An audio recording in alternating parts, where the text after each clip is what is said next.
Hey everyone, welcome. This is our first Patreon live stream. I'm here. We've got you can't see them, but Lena's sitting right there and she's manning the computer, and Erin is over here also. Lena's going to be relaying your questions to me, and I'm going to be doing my best to answer them all live. So, shall we get started? Let's get started. Happy Thanksgiving, everyone, and thank you all for being Patreon members, for being friendies. Heck yeah. All right. And Erin will do let us know if you can't hear us or if if you need us to do something. Yeah, Erin's watching the is watching the chat, and Lena is asking the questions. All right. So Paula asked, she'd be interested to hear about easy to prepare meals on like the day or two before Turkey Day. So bonus points for veggie forward ideas. With so much advanced prep and planning going on, I feel like I could use some inspiration for pre-Thanksgiving weeknight dinners. So I think this is specifically, what do you eat before a feast? What do I eat before a feast? I tend to eat pretty light during the week before Thanksgiving, and make ahead as much as possible. I would say, like it's squash season, so anything squash is great right now. There's actually a recipe in the Thanksgiving collection that's going to be going out at 3 p.m. today. You'll all get it in your email.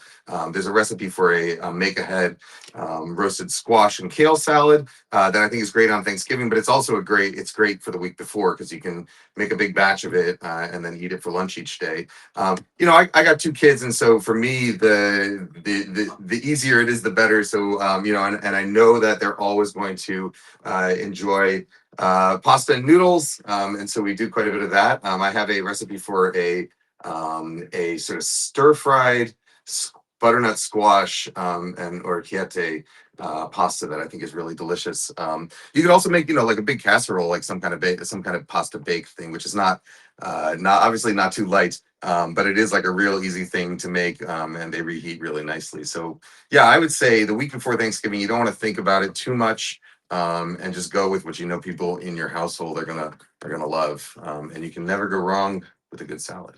Mm. Okay, Andrew H. and Hannah have similar questions. Okay. Thoughts on or suggestions for dishes to bring that work at room temp or won't be negatively impacted cooking ahead and then warming in the microwave, or for people who have long drives like Hannah or Hannah, 4 or 5 hour drive, what to make, how does it travel, and what can be served room tempy? Yeah, actually, again, in the recipe collection that's going out today, there's a whole section of links to recipes that work as. Oops, that is Tessa calling. They're not going to answer. There's a whole section of recipes that are good make ahead and served at room temperature. One thing you could do, you could offer to make like the breads, so like biscuits or a good loaf of bread. Something like that is always going to be good. I have this recipe on Serious Eats for these pull apart stuffing knots, and so it's essentially you make pizza dough. You can also just use store-bought pizza dough. You break it into little pieces, you tie them into knots, you toss them with oil, and then there's a bunch of sort of stuffing-ish seasonings that go on them. Things like sage and sage and other herbs, and then you pack them into a cast iron pan or into a baking dish, and you bake it, and then. When you serve them, you just kind of pull them apart, and they're really delicious. I think they make like a good sort of little appetizer, or they make a good make ahead dish. One of the things that works surprisingly well, make ahead and microwaved, are mashed potatoes. So generally, I recommend against making your mashed potatoes ahead, but if you are going to make your mashed potatoes ahead, I think the microwave is the best way to reheat them. The way I would do it is I would make them, put them in a bowl. You can microwave the bowl and increment the mashed potatoes in there in increments until they get hot. Stir it between each one, and then you want to stir in some extra milk or dairy, something like that, that's going to loosen them up. Because what happens with potatoes is that as they cook, their starch gelatinizes, but then once they cool down, that starch retrogrades, it recrystallizes. And so roast potatoes, baked potatoes, mashed potatoes, they always sort of alter in texture once they've cooled down. And so you've got to really add some extra liquid in there to get them to loosen back up again. If you go to, this will also be in the recipe collection, but over on Serious Eats, my old colleague Daniel Gritzer, he has a guide for the best ways to sort of make ahead and reheat mashed potatoes. And I believe in his, he recommends adding some kind of thickened dairy, so like something like cream cheese or sour cream, which is going to add body to the mashed potatoes, add a bit of flavor, add some fat, but will also sort of prevent the mashed potatoes from stiffening up too much. There's a great roasted sweet potato. It's one of my favorite recipes. There's a mashed sweet potato recipe I have where you kind of slow roast sweet potatoes and then you combine them with brown butter and a little bit of maple syrup. Mashed sweet potatoes, they reheat really, really well. The other make ahead thing that I would suggest is that you asked whoever's hosting your Thanksgiving, asked them if you could bring the salad.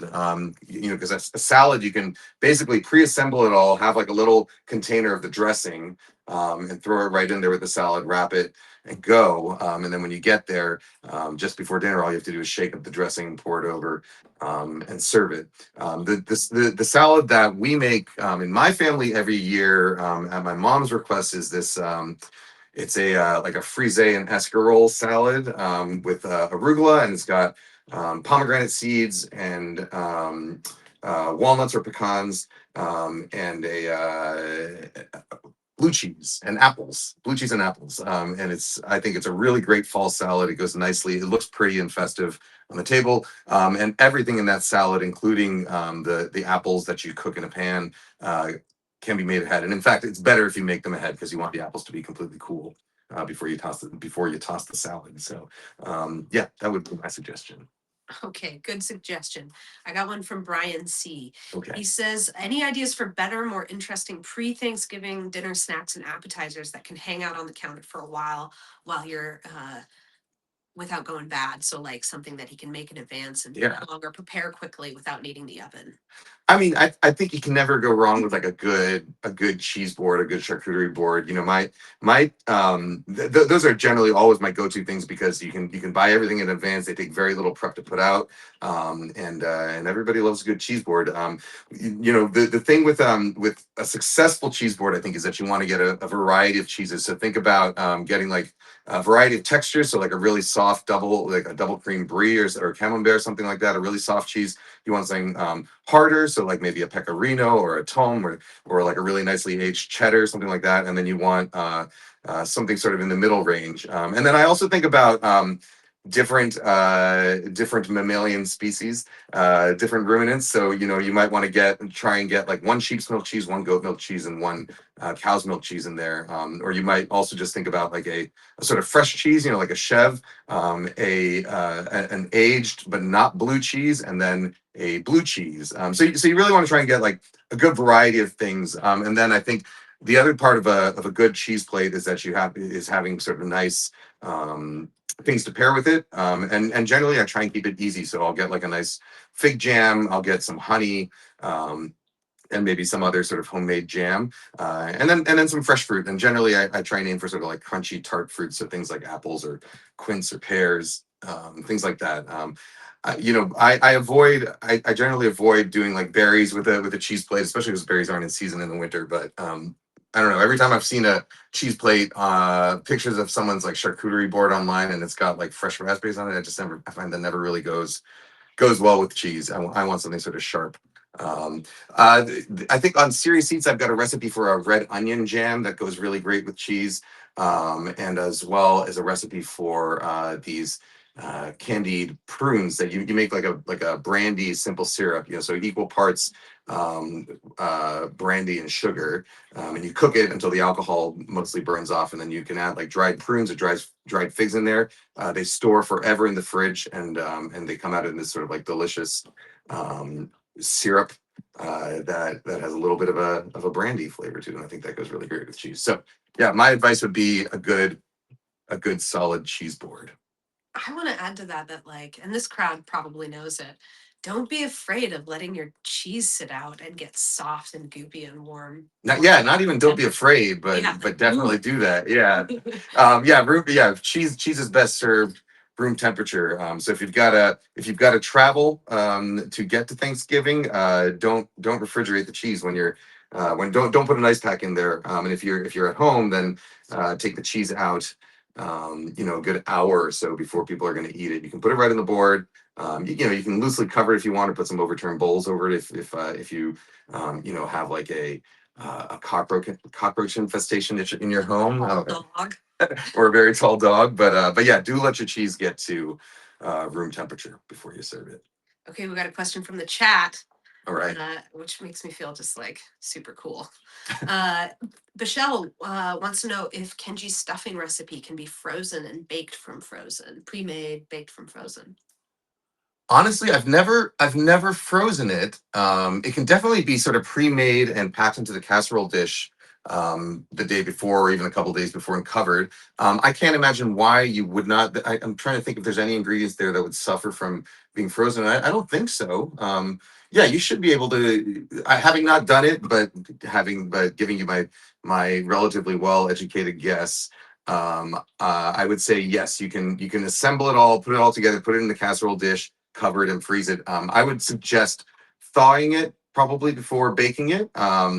But even if you don't, the it's in a casserole dish, it's not that thick, so I imagine that you should be able to bake it straight from frozen. Especially if I would lower I don't remember what temperature that stuffing bakes at, but just keep an eye on the browning and make sure that it doesn't get. Oh, the only thing that I would worry about is that it gets sort of over browned by the time before it cooks through, because the inside will still be frozen. So you can lower the oven temperature by about 25 degrees, or sort of just keep an eye on it.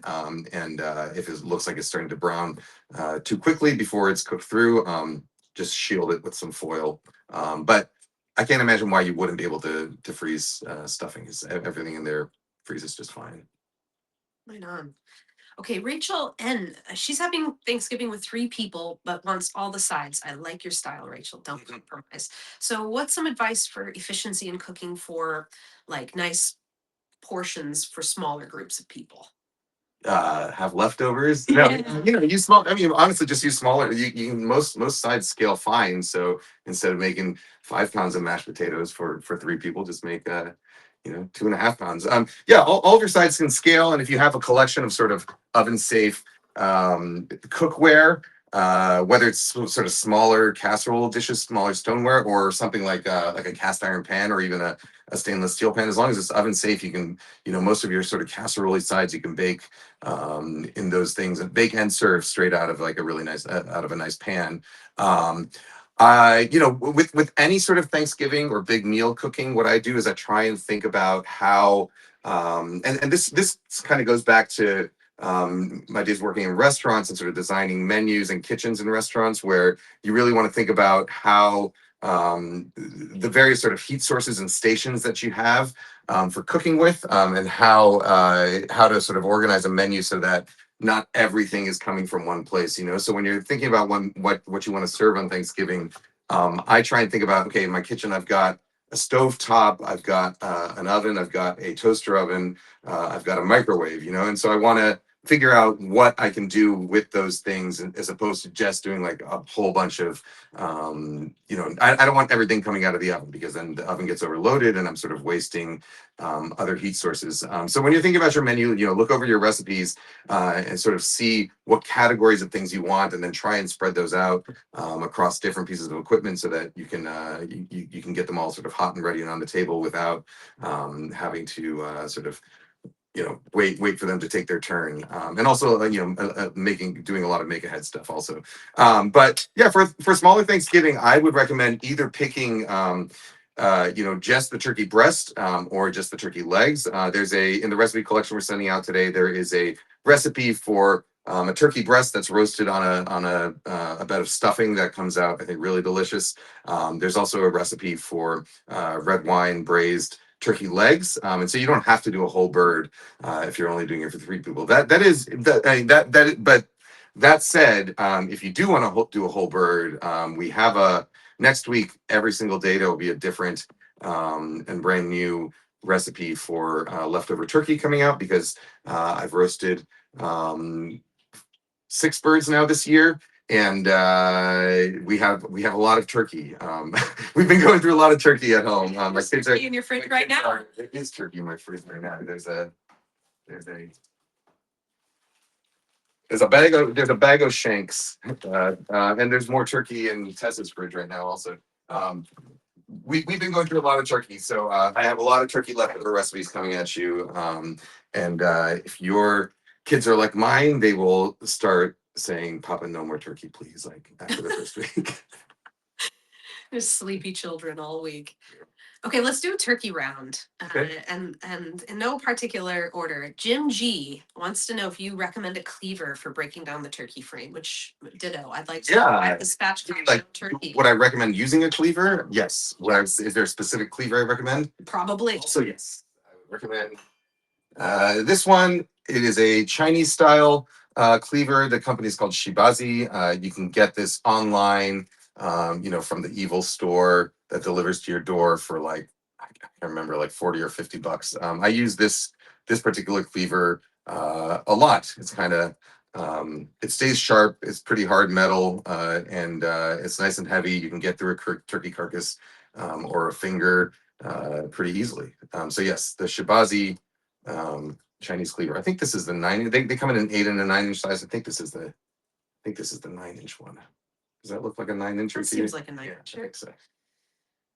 Brian wants to know when he spatchcocks a turkey, he removes the turkey wings to throw into the stock pot with the other bones. And he wants to know if you think the wings are worth keeping for the shredded white meat pile at the table, or that they're good for. Oh, I mean, I think the wings are worth keeping just because they're my favorite part of the turkey. I roast my turkey, the wings on the bird, and I love even like the wing tips, like the last section that doesn't have much meat on them. Like when you roast them, they get really crispy and delicious. So I always roast them with the turkey, and generally, when I'm serving turkey and when I'm carving it, we'll leave the wing. Like I'll divide the wings, like take it off the bird, and I'll divide the wings into like the big drumette, which is like the size of a turkey drumstick of a chicken drumstick on a turkey, and then the big wing section, and then the tip.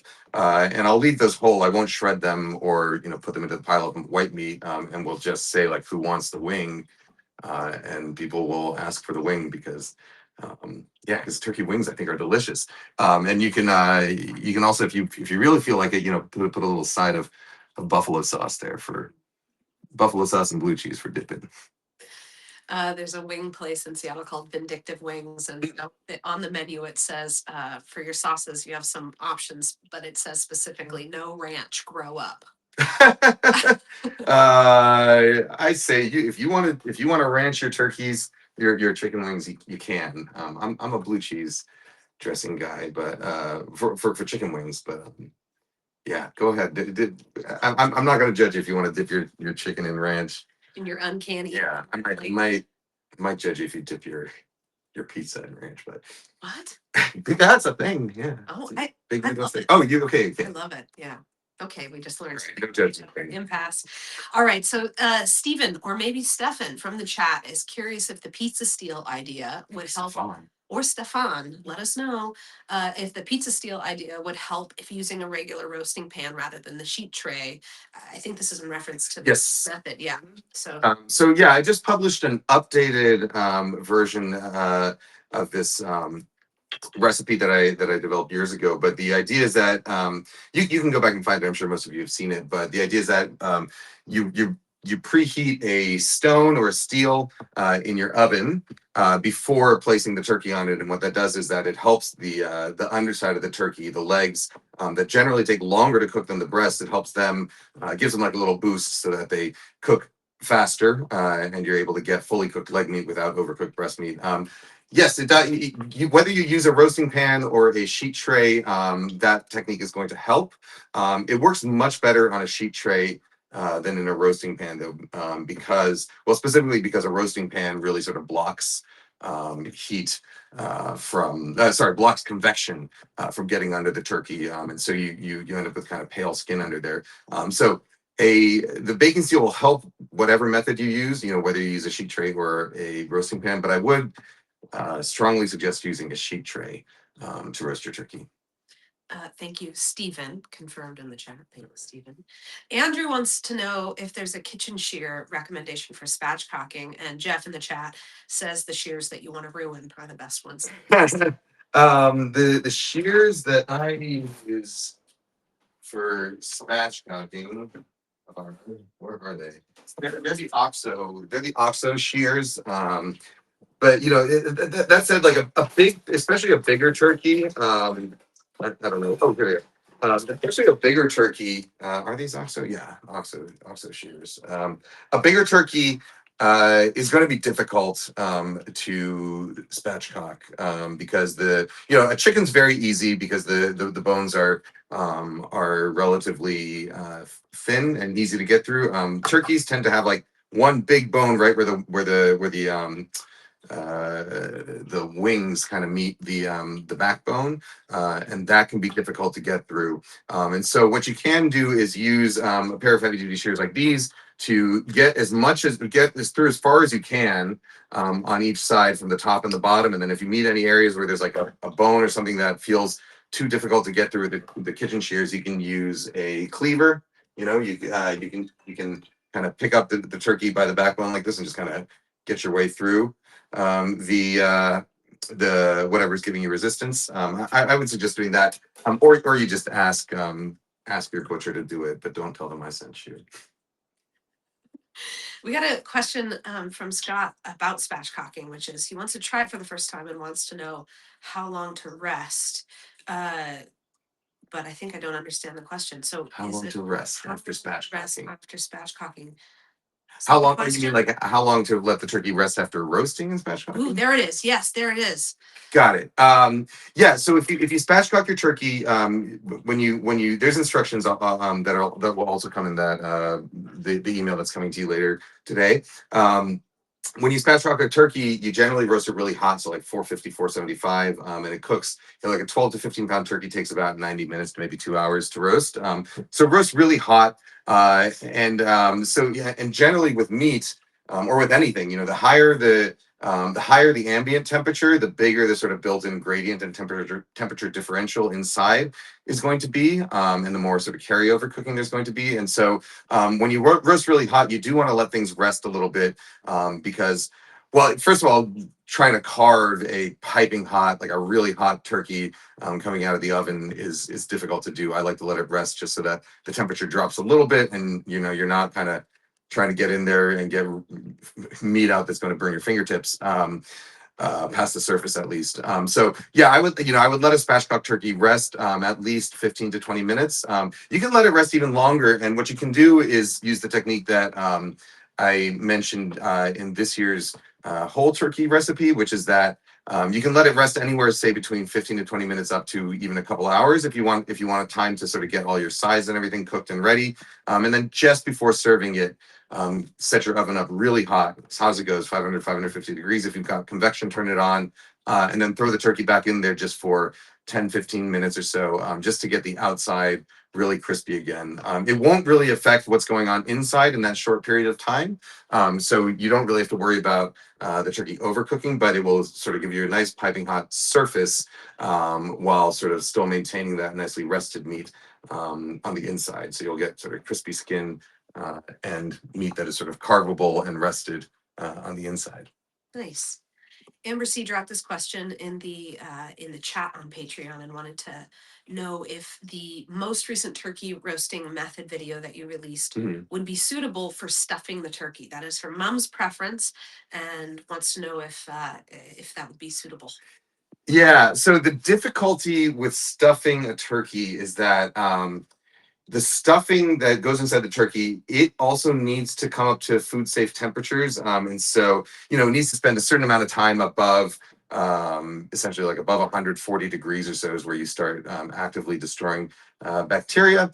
You don't have to get it all the way to 165, which is at 165, you get a 7 log reduction in bacteria, which is what we consider food safe. You get a 7 log reduction in bacteria within a matter of seconds. But at lower temperatures, you're still going to be pasteurizing. So the problem with putting stuffing in there is that it'll be at the center of the turkey, and heat travels from the outside in, and so in order to get that stuffing to food safe temperatures, it becomes much harder not to overcook the breast meat or the leg meat.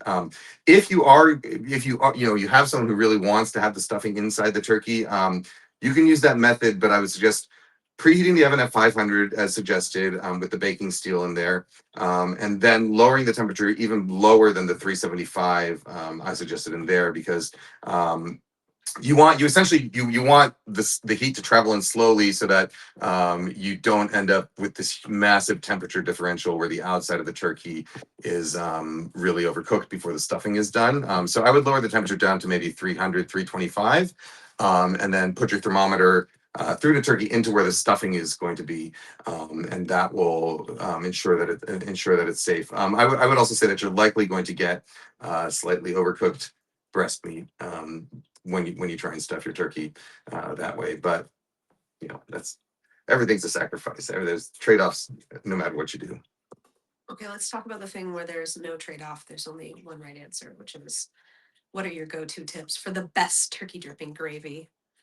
For the best turkey dripping gravy, well, first of all, you want to start with either a good homemade stock. I would use a chicken stock because I don't generally have turkey stock lying around, but I would start with chicken stock that you've already have and made, or you can use box stock, but really what you want to do is reinforce it with turkey flavor. So any bits of the turkey that are trimmed off, so if you're spatchcocking, that's going to be the whole turkey back. If you're keeping the turkey whole, you'll at the very least have the neck to work with. So what I do is I kind of hack that up with a cleaver, and then I get my mirepoix vegetables, onions, carrots, celery, and you can either roast them if you have oven space to do that, or what I like to do is actually do them in a wok. So I'll kind of get my wok nice and hot with a little oil in there, and I essentially stir fry those bits, letting them sit for a little while each time I toss. So that they get really nice and brown. You get these sort of deeper brown flavors, and then you use those browned vegetables and turkey parts to reinforce a chicken stock. So you pour the chicken stock over it, let it deglaze, add some herbs. I would do something like thyme and sage, and maybe some bay leaves, maybe some black peppercorns, and then let that simmer while your turkey is roasting. So you'll have like a good couple hours of simmering time. So you'll end up with this really nice, nicely flavored turkey, roasted turkey broth. And then separately, and then after that, you want to make your roux. So butter and flour in a saucepan. You can strain your stock into that, whisk it till it's nice and smooth. And then when the turkey is done, you take the pan drippings. So put it over a burner. Deglaze it. You could deglaze it with more chicken stock. You can deglaze with water. If you want, you could deglaze with white wine, something like that, if you want that flavor in there, and just scrape it all up with a wooden spoon, and then pour that through a strainer into the gravy that you already have. Growing up, our turkey gravy, my grandmother would always add a splash of soy sauce to it. My grandmother's Japanese, and so she would add soy sauce to a lot of things, but she would always add a splash of soy sauce to it. And so for me, I still like to do that. It's sort of the flavor of gravy for me. But even if you're not, it doesn't make it taste like like what you dip your sushi in. It really just sort of enhances the umami-ness. So you're not gonna if you have like a pint of gravy and you add a couple teaspoons of soy sauce, it's not really going to taste like soy sauce, but it will just taste like sort of more intensely brown and umami turkey gravy. So those are my gravy recommendations. Good gravy recommendations. Good gravy. A few people in the chat have asked about the simplest, best meat substitution for turkey. Not for vegans and vegetarians, but for people who just aren't stoked about turkey. Well, you just cook what you are stoked about. I think like a ham is always easy because like a city ham, like a brined ham, spiral cut ham, like those types of things are real hard to mess up, and they're always going to be juicy and properly seasoned. Yeah, no, I mean, I don't know. It really depends on what you like to eat. No one's going to stop you from roasting a leg of lamb on Thanksgiving. No one's going to stop you from doing a crown roast of pork or a prime rib. Yeah, I think this is one of those questions where you have to look deep inside yourself and see what shape the hole in your stomach is. Whether it's I don't know. I mean, I often have a turkey shaped hole in my stomach. I like turkey a lot. Yeah, it's beautiful. Look inward is the answer. What about meat alternatives? What's a good main for your visiting college sophomore from Evergreen State College. Well, again, I think that a lot of it does come down to personal choice. I think, I mean, the classic things would be like a really good baked casserole. I have on Serious Eats, I've got like I believe I have a squash or a pumpkin lasagna that I think would be a really great Thanksgiving centerpiece. Mac and cheese is always great. There's also a recipe for a like a homemade vegan um Wellington type situation that I have over on Serious Eats. It's much more involved than just roasting a turkey, but essentially, like you simmer. I believe you simmer like cashews and some other vegetables in stock until they get kind of well cooked through, and they get this kind of juicy texture to them, and then you chop them up, and then uh, along with some sort of beans that you've partially dehydrated in the oven so that they get this really nice dense texture, and then it's all bound around some roasted carrots. That then you wrap the whole thing in puff pastry and bake it, and I think it makes a beautiful looking sort of centerpiece. It does require a bit of work. It can all be done ahead of time so that you just up to the point where you wrap it in the pastry so you can bake it the day of. But if you're willing to put in a little bit of work, I think that's sort of like the kind of thing that not just a vegan would enjoy. It's just like a legitimately tasty and impressive looking dish. Awesome. Stan in the chat. What's up, Stan? Wants to know, do you ever inject your turkey? And if so, any recommendations on what to use? He frequently does his turkey. He does my turkey in his smoker. It's really nice of him. Yeah, I mean, injecting a turkey, people will often do it for smoked turkey, or sometimes for a deep fried turkey. I have injected turkey in the past. I don't. It's not something that I typically do. That I would typically do, mainly because I find that when you inject it, you're not getting the whatever you're injecting in there. You're not getting it sort of like inside the muscle fibers. It's kind of really just kind of sloshing around and separating between some of them, and so it comes out when you slice the turkey. It comes out moist, but more in the way that like a sponge is wet, as opposed to like a juicy piece of meat is wet.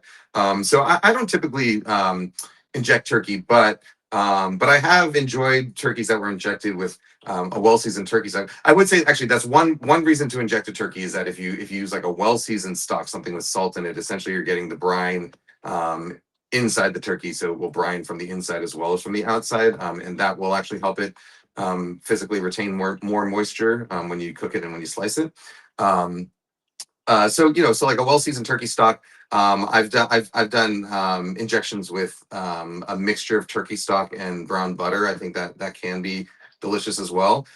You can also infuse turkey stock with a lot of herbs, let it simmer for a little bit, or like an herb butter, and melt it and combine it with the turkey stock and then inject that. So yeah, I would say any of those things. I personally don't generally bother injecting, but if you are an injector, um, those would be my recommendations. This is currently our last turkey question in the chat before we move on, Okay. which is, and actually this came in one of the super friendly chats. Curious about re-crisping your herb mayo spatchcock turkey. So will it re-crisp the same way that any other high temp? Yeah. Okay. So yeah, so the herb mayo spatchcock turkey was a recipe I did for the New York Times 2 years ago. There's a link for it. I believe it might even be a free gift link coming in on the.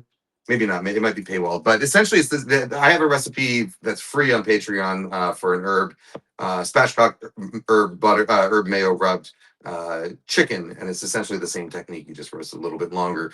But the idea with the herb mayo as opposed to like a an herb butter, is that the mayo doesn't melt off and just like pour into your roasting pan. The mayo will stay in place, and then as the turkey cook, it helps it brown. It gets those flavors to sort of adhere right there on the surface.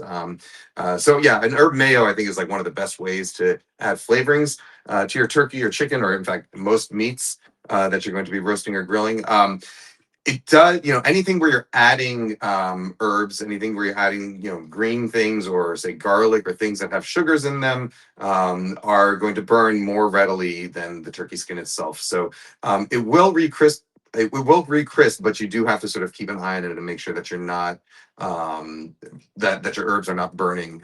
So yeah, once you take the turkey out, let it rest. Pop it back into a hot oven just before serving. But then just keep an eye on it. Keep a close eye on it because it'll get to that burning phase faster than a plain salt and peppered turkey would. Jeff is curious in the chat if yogurt functions similar to mayo in this case. No. So yogurt and mayo, they function similar to each other in like a dip, for like a crudité. But no, yogurt they're quite different in composition. So yogurt is mostly water. Maybe something like 90% water, a couple percentage of protein in there. And then if it's a full fat yogurt, it'll be between like 6 and 8% fat, something like that.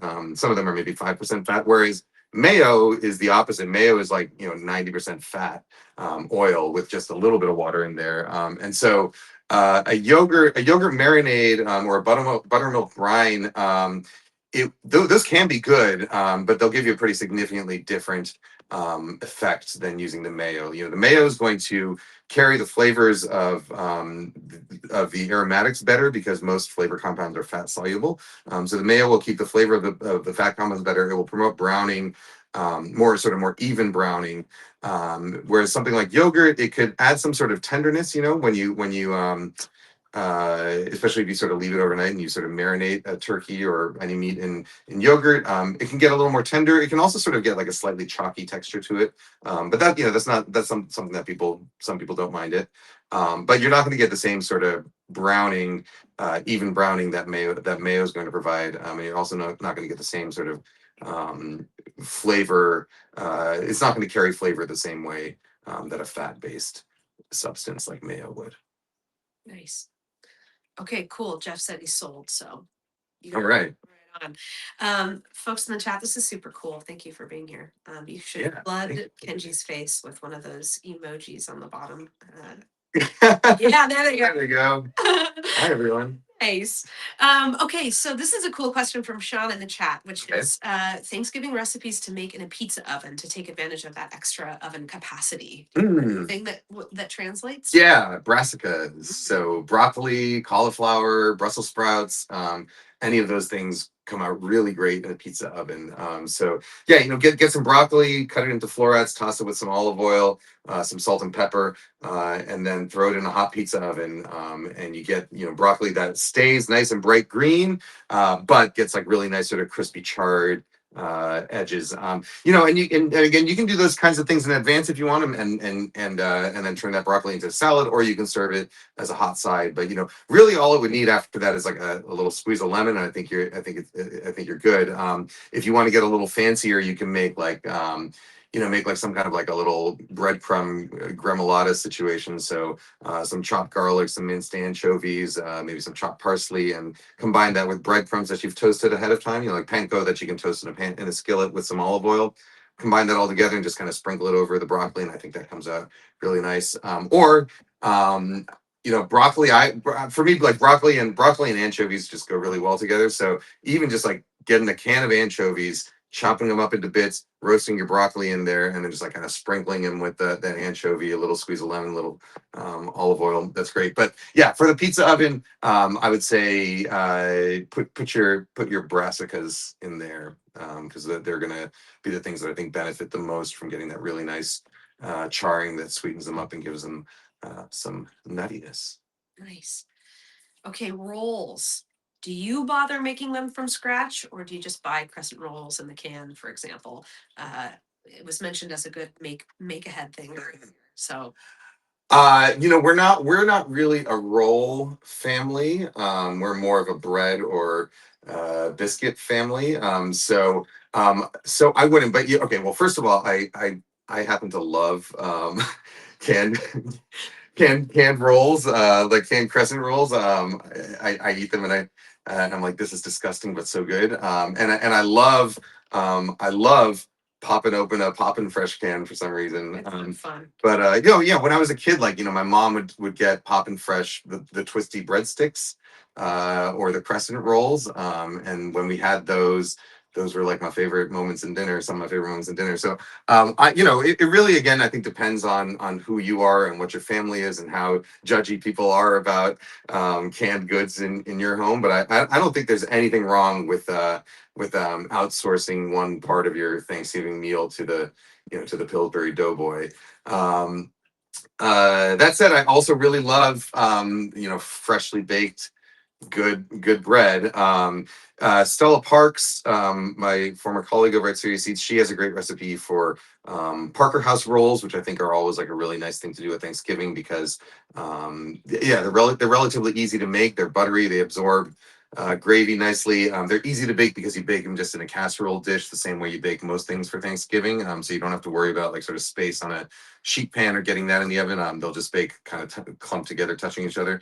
And again, I think early on I mentioned that I have this not stuffing not KNOT recipe. Is that how you spell not KNOT? Yeah. Recipe that you bake in a cast iron skillet. And that's always really easy because I just use store-bought pizza dough. So you can you bake it and you can serve it at room temperature. And it's easy. So yes, I am all for outsourcing any part of the meal that you feel might give you a headache or that you really don't want to do. Just outsource it. I even in my home I keep a box of these. I discovered years ago. I was a cook at a fraternity house. This was like in my early 20s. I was a cook at a fraternity house, and I had to cook for like 45 college students every day on a budget of $90 a meal. And so I went through a lot of instant mashed potatoes. And instant mashed potatoes, I think, are a maligned product because if you follow the instructions on them, they come out real bad. But if you add enough butter and add enough cream or half and half and season it really well. So plenty of black pepper, plenty of salt. I like to add chives or chopped scallions to mine also. And then I do them in a stand mixer and I kind of whip them up. And I think they come out tasting really, really good. As long as they're not healthy, but they're quick and easy. I don't think there's any shame in using prepackaged things for things that that if it's going to make your life easier. My answer to the roll question is just have one friend who's a great baker. Yeah, that just works make too. one friend. Mine is Kari. You'll be making this year, Kari, by the way.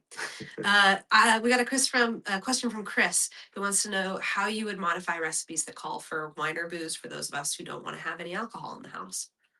I don't think there are honestly that many Thanksgiving recipes that traditionally would call for wine or booze.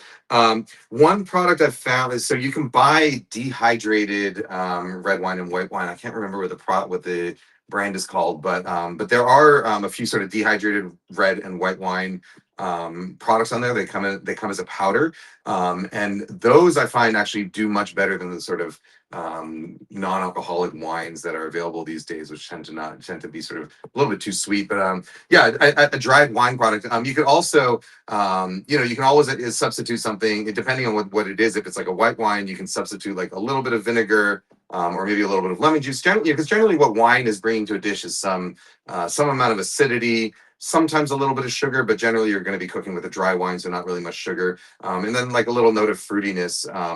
And unless the recipe is sort of really wine forward and wine heavy, I honestly don't think there's many recipes where you're going to miss it that much if you swap it out with just a little bit of sort of red wine vinegar or white wine vinegar. The other thing you could do in it, and of course this depends on sort of the reasons that you don't keep alcohol at home and your own lifestyle. But the other thing you can do is you can always get they sell tiny bottles of wine, like the kind that you get on the airport. So you get just enough for whatever recipe you need, so that you don't have any leftovers and there's no wine kind of hanging out at home. So getting a single serving nip or half bottle or whatever amount you need for your recipe, you can just get that, use it all up, and then you've got it in the food. The alcohol is going to cook off as the food cooks, mostly, and then you don't have the wine lying around at home. Right on. Chandler wants to know what your one Thanksgiving side is to wow a crowd. One Thanksgiving side to wow a crowd. Um, I'm very much in the sort of do the classics and do them well crowd. I would say that like my the recipe, the Thanksgiving themed recipe that I get sort of the most consistent positive praise and feedback from not from guests at my own Thanksgiving, but from people who make it at home and serve it to their friends and family is my classic sage and sausage stuffing recipe. I think for me, Thanksgiving really is just it's just about the stuffing, and for most people in my family, and I think that recipe. There's nothing crazy special about it. It's just one that I spend a lot of time kind of like dialing in the ratio of ingredients and the process. It's really simple to make. There's no special ingredients in it. You don't even need special bread. I make it with just plain old sandwich bread that I toast. But I love how that recipe it gets like for me, it has this like almost like savory bread pudding texture to it. And it's just like a really, really nice and buttery and flavorful. And if people in your family like stuffing, which they should, I that's always the big hit for me. And I think really spending time and making a good salad. So I think I mentioned before that the salad that I always make is the one that my mom requests, and that's always her favorite thing. And it's the one with roasted apples and pomegranate and frise. That recipe is, I think, both in my book and on Serious Eats. And that one, because people, I guess that's one route to go is like either make one of the classics really well, like a stuffing, things that people always love, or take something that people generally don't think too much about and put a lot of effort into it, so that they are like, oh, I didn't know Thanksgiving salad could be this good, and it is. Well, Tim, shout out Tim. Tim's been pushing that stuffing recipe in the chat. So, Oh, good. yeah. On that note, you're sort of a traditionalist on the table. Jason's curious if you have any suggestions for sort of non-traditional riffs on the Thanksgiving staples, whether it's sort of like a whole approach to a menu or taking one dish and tweaking it. I would say the most non-traditional thing we do is the soy sauce and the gravy. Any non-traditional riffs? Well, I mean, I guess it really, yeah. Again, it depends on what you like to do. But I have a turkey porchetta recipe from like 2012 or 13. This one will also come in the recipe collection that's coming out. That one, the turkey porchetta, I think is like one of the most delicious things I've made, and it's very different from traditional roast turkey. So essentially, what you do is you take the turkey breasts and you take them off the bone. You score them a little bit, then you rub them with sort of classic porchetta seasonings. So if you're unfamiliar, porchetta is essentially like you take a whole side of a pig, the belly and the loin, you season it with rosemary, fennel, lemon, salt, and then you roll it all up. And you tie it and you roast it, and then you slice it. And that's porchetta. So I use the same seasoning mix with the turkey, and then you take the two breast halves and you make them kind of lie together, tops to bottoms, like you would with not with a lover, with a friend. I don't know. Like a pair of shoes in a small bag. Yeah, I don't know. But you make them lie tops to tails with each other, and then wrap the skin of the turkey around that and tie it up, and so you end up with this kind of like turkey log that's very well seasoned, and then you let it sit overnight, and that cure kind of works its way into the turkey, so you get it makes it really really juicy, and because it's an even shape, it's really easy to cook evenly, so you don't overcook it, and it'll be sort of like the juiciest, most well seasoned turkey breast meat that you can ever have. So yeah, I mean that for me, like that's like a really great Thanksgiving dish, if you don't want to go the route of a traditional turkey. I know people also, people like to experiment with their stuffing. In my family, we always have two stuffings. We have like my classic sage and sausage stuffing, which is the one that I like, and most people go for. And then my older sister always makes her own stuffing because she likes to do everything like the opposite way that I do it in that one. So she'll like add things like cranberries and apples and roasted mushrooms and chestnuts and use sourdough bread, and so it's a very sort of different style of stuffing. But yeah, experimenting with the stuffing, I think, is a way to go. I think on Serious Eats years ago, we had a couple of recipes. One of them is a pizza flavored stuffing. And then the other one is we did a riff on the classic White Castle stuff. I don't know if that's classic, but is everyone familiar with White Castle stuffing? You make stuffing out of White Castle sliders? That's gonna be an East Coast thing. Probably an East Coast thing. Here in Seattle, it'd be Dick's stuffing. Dick's stuffing. Oh yeah. Oh, Let's do that. do it. Yeah. Let's go get a bag of Dick's and then Bag of Dicks and a stuff stuffing. it in a casserole. Let's do it. Okay, Monday. I'll schedule. Monday. Okay. Sorry, we started daydreaming there for a second. Okay, this is a quick technical question, which is, does a pizza stone operate in the same way as a baking steel in terms of being a thermal battery? So they do operate in the same way, but the stats on them are kind of different. So the reason a baking steel works better for pizza than a baking stone is because I believe the thermal heat capacity of stone is actually higher than per gram than that of steel, but steel is much denser and heavier, and so it will hold more heat energy. So given the same temperature, if you heat them both to 500 degrees, a 500-degree slab of steel versus a 500-degree piece of stone, there's going to be more of the same dimensions. There's going to be more energy stored in that steel. And I don't know the specific numbers off the top of my head.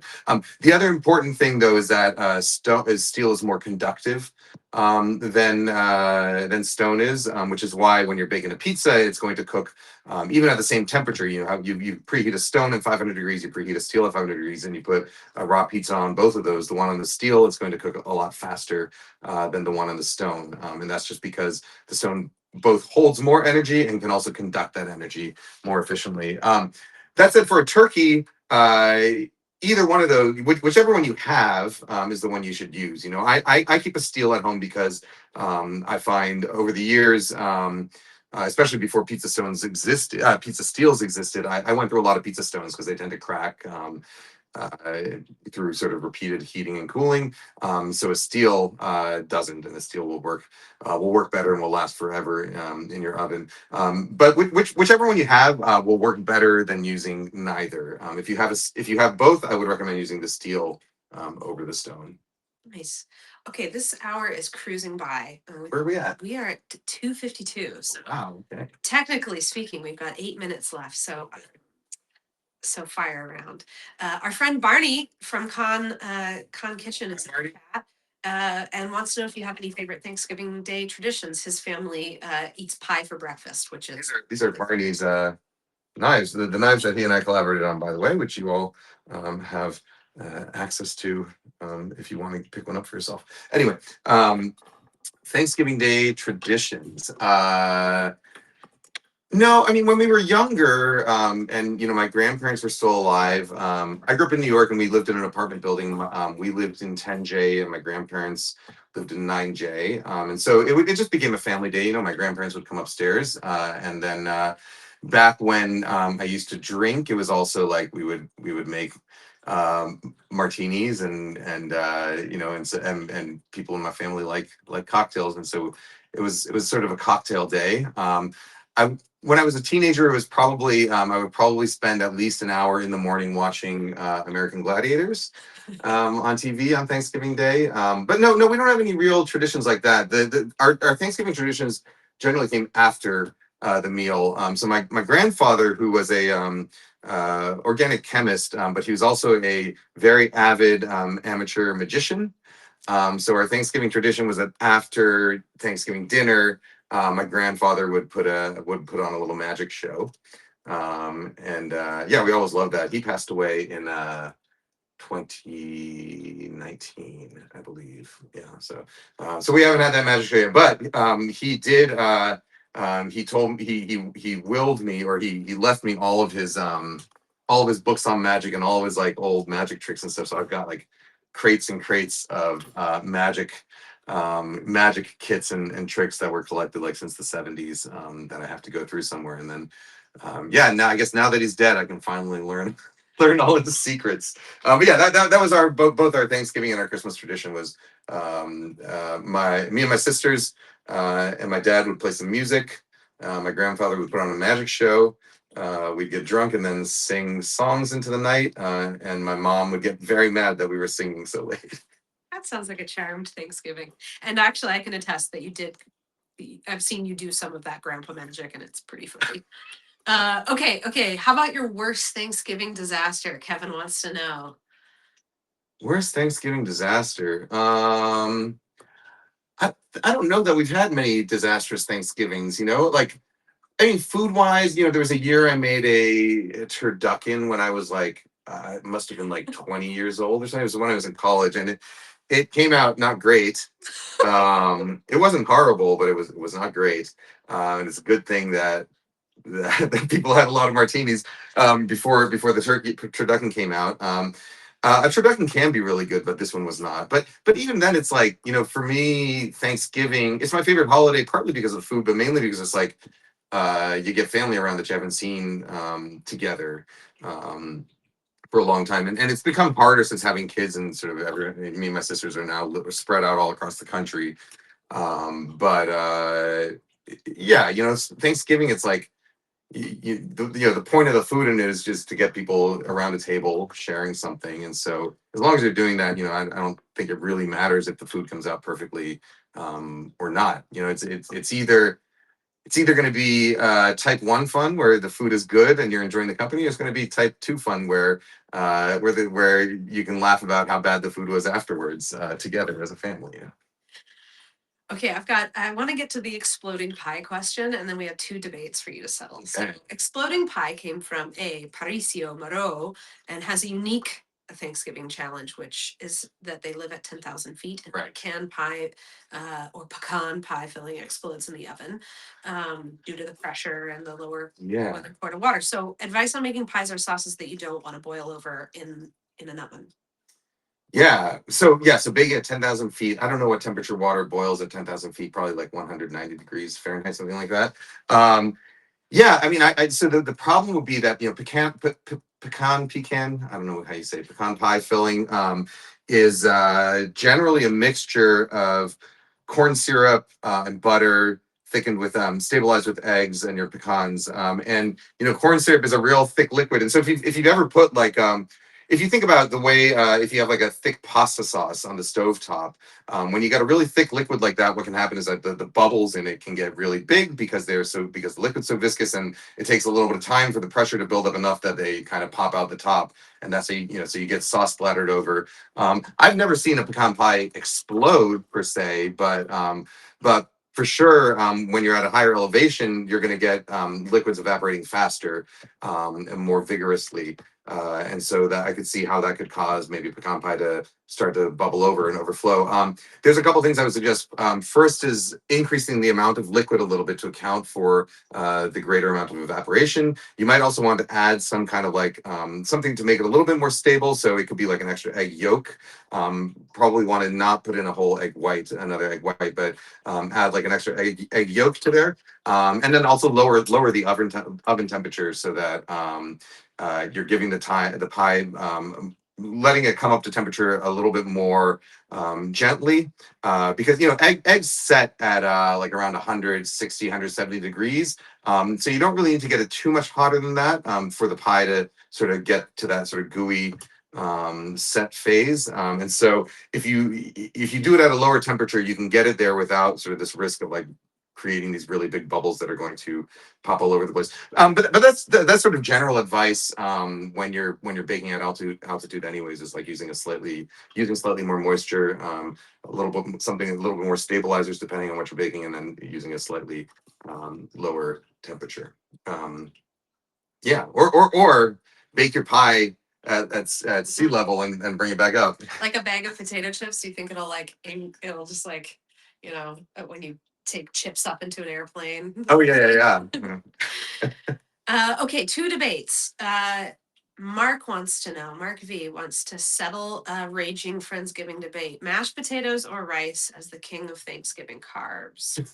And obviously neither replaces stuffing. Wait a minute, mashed potato or rice? I know this is a curveball, but they've been raging. Friendships are at risk here. Whoever said that rice is the Thanksgiving dish is wrong. That's not even Mark settled. mashed potatoes over rice. I mean, I love rice. We eat it almost every day. In fact, I have my kids for breakfast. We have these like little microwavable rice bowls when I have forgotten to cook rice the night before, like this morning. And we make tamago gohan. Like you microwave that, put an egg in it, some soy sauce, and stir it up. And it's my kids' favorite breakfast. But anyway, I love rice, but that would be not really a Thanksgiving thing for me or most people. Great, Mark. Report back to your friends. I hope your friends friendship survives. Jeff wants to know. Okay, this is like an existential question, which is: do non-potato vegetables belong in a Thanksgiving dinner? Specifically, yes. Yeah. Okay, okay. We have a strong yes. Non-potato vegetables belong in the Thanksgiving dinner. Yeah, absolutely. So for me, like Thanksgiving needs Brussels sprouts. I don't think that's the case for everybody, but my family loved Brussels sprouts, and that's always like the first side to go. But yeah, I would say a Thanksgiving table needs vegetables to to bring some more brightness and other color and stuff to the plate. I mean, yeah, like a green bean casserole is real classic Thanksgiving food. Well, at least ever since it was invented in what year was it? I don't know. It was a Campbell's canned soup competition, I think that where that recipe was invented. But anyway, yeah, Brussels sprouts, a good salad, or maybe some roasted root vegetables, roasted carrots, something like that. Absolutely, I think vegetables belong in Thanksgiving. There it is. Debates have been settled. It's 3:01. We're so on time. All right. Which means that you should have gotten an email a minute ago that has a deep collection of Thanksgiving recipes. Some of them are mine. Some of them are brand new. Some of them are old. Some of them are colleagues and friends of mine whose recipes I trust. But you should have an email now in your inbox that has a whole bunch of recipes and sort of tips for planning Thanksgiving. So I hope you find Thanksgiving success. And just remember that even if the food sucks, well, the company's not always good, is it? But you pick one or the other, the food or the company, and make sure you get at least one of those right, and preferably both. Happy Thanksgiving, everyone. Thanks for coming to our first Ask Kenji Anything. Is that what it is? Oh, yeah, AKA live stream. All right. See you later. Now we're going to do the awkward thing where I try and poke things and try and figure out how to turn this all off. Before. I don't know how. Ooh, there we go. Nope, we're still there. My phone's frozen.